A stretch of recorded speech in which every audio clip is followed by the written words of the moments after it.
क्रांती news, आवाज सर्वसामान्यांचा। कळवण तालुक्यातील रोकडोबा फाटा, अबोणा, कणाशी रोड इथं तालुक्यातील विविध आदिवासी संघटना पदाधिकारी व बांधवांनी आगामी 9 ऑगस्ट जागतिक आदिवासी दिन या विषयावर चर्चात्मक संवाद करण्यासाठी सभेचं आयोजन करण्यात आले होते। या सभेला तालुक्यातील प्रमुख संघटनांचे पदाधिकारी उपस्थित होते। सभेतील महत्त्वाचा विषय 9 ऑगस्ट जागतिक आदिवासी दिन कसा व कुठं साजरा करावा, शासकीय आश्रमशाळेतील विद्यार्थी संख्या वाढीसाठी व प्रवेशासाठी काय उपाययोजना करावी याबाबत सखोल चर्चा करण्यात आली आहे। आश्रमशाळेत रोजंदारी कर्मचारी सेवेत सामावून घेण्याबाबत 17 संवर्गातील रखडलेली पैसा भरती तसेच बालमजुरी कशी थांबवावी यावर चर्चा करण्यात आली आहे।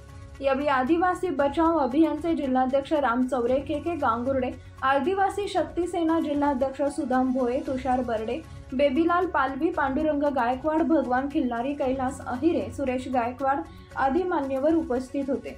महाराष्ट्र क्रांती न्यूज साठी प्रतिनिधी पुंजाराम खांडवी, पुनत खोरे, कळवण। सर्वात महत्त्वाची गोष्ट ही आहे की आपण एक 15 दिवसापूर्वी पीओ साहेबांना, जे प्रकल्प अधिकारी आहे, त्यांना आपण एक निवेदन दिलं आणि त्या निवेदनाची प्रत म्हणून त्यांनी जे आरटीओ आहे, त्याच्यानंतर कळवणचे PSI आहे, त्याच्यानंतर API आहे आबोण्याचे, यांना पत्रक काढलं होतं की बालमजुरीचा मुद्दा घेऊन त्यांनी गाड्यांवरून कारवाई करणार होती, पण त्याच्यावरती कुठल्याही प्रकारची काही कारवाई आजपर्यंत दिसत नाही। शाळा चालू होऊन साधारण आता 15 दिवस होत आलेले आहे, अजूनही बालमजूर हे कामावरती जातच आहे।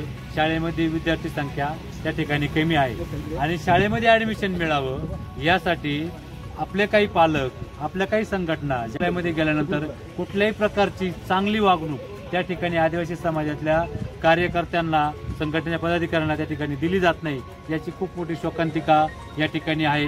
आम्ही वरिष्ठ कार्यालय याविषयी कळवलेलं आहे आणि त्याच्यावर जर निर्णय लागला नाही तर आम्ही नक्कीच उपोषणाला त्या ठिकाणी बसणार आहोत। पीओ साहेबांनी, आम्ही त्यांना माहिती दिल्या त्यांनी पत्र काढलं होतं। प्रादेशिक परिवहन महामंडळ म्हणजे RTO मालेगाव, त्यानंतर काढलं होतं आणि यशवंत शिंदे साहेब यांना पत्र काढलं होतं, पण त्या पत्रकाला कुठल्याही प्रकारचा निर्णय त्याच्यावरती झाला नाही आणि त्याच्यावर कुठली ऍक्शन झाली नाही। मला तरी वाटतं की काही आर्थिक देवाणघेवाण या गाडीवाल्यांची त्यांच्याशी असू शकते, त्याच्यामुळे बालमजुरी थांबू शकत नाही आणि आदिवासी समाजातलं जे शिक्षण व्यवस्था आहे त्याच्यावर पूर्णपणे गदा आणण्याचं काम स्थानिक प्रशासन करत आहे, असा आमचा थेट आरोप त्या ठिकाणी आहे। काय घेणार आम्ही तुम्हाला मगाशी सांगितलं की वरिष्ठ कार्यालयात आम्ही जाऊन आलो, परवाच्या दिवशी मंत्रालयात पण जाऊन आलो। संबंधित जे काही मंत्री आहेत त्यांच्याशी आम्ही याविषयी चर्चा केलेली आहे। लवकरच जर समजा याच्यावर तोडगा निघाला नाही तर तुम्हाला सांगतो पूर्ण कळवण तालुक्यामध्ये आपण याच्यावरती आंदोलन करणार आहोत। संपर्क होऊ नये लागला, त्याच्यामुळे 2-4 दिवसात पालक, विद्यार्थी आणि संघटना हे त्या ठिकाणी आम्ही चर्चा करणार आहोत। कळवणचे प्रांत पुलकित सिंह यांचा कुठेतरी आदिवासी नागरिकांकडे दुर्लक्ष होत आहे, कुठेतरी नागरिकांची हेळसांड होताना दिसून येत आहे। कारण अनेक या ठिकाणी शासकीय ज्या आश्रमशाळा आहेत लाईनीमध्ये पालकांना उभे राहावं लागतं ऍडमिशनसाठी आणि तोही ऍडमिशन त्यांना मिळत नाही, कधी कधी परत जावं लागतं आहे। मोठी निराशा पालकांमध्ये आहे, काय बोलणार?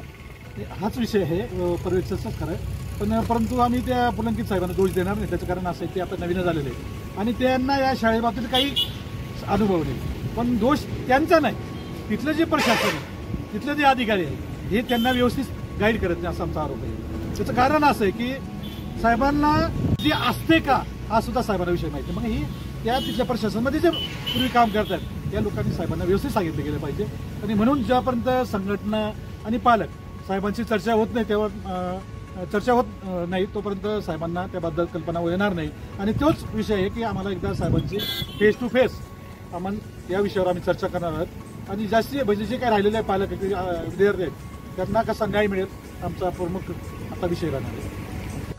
नमस्कार, जय आदिवासी।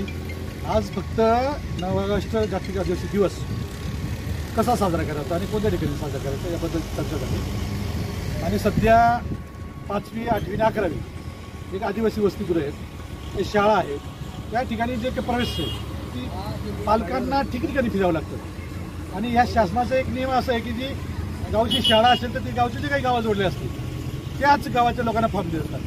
मग जी गाव जे एखादी कोणत्या शाळेला जोडलेली त्या गावच्या पालकांनी करायचं काय, हा एक मेन विषय होता। आणि ह्या 1-2 तासाच्या चर्चेमध्ये असा विषय निघाला की प्रकल्प अधिकारी सिंग साहेब ते 7-8 दिवसापासून नाही आता आलेत, परंतु पदवीधरचं काही इलेक्शन आहे त्या याच्यामध्ये ते वेगळं म्हणजे अशाच नवनवीन बातम्या पाहण्यासाठी आमच्या महाराष्ट्र क्रांती न्यूज या YouTube चॅनलला लाईक करा, सबस्क्राईब करा आणि बेल आयकॉनला प्रेस करा।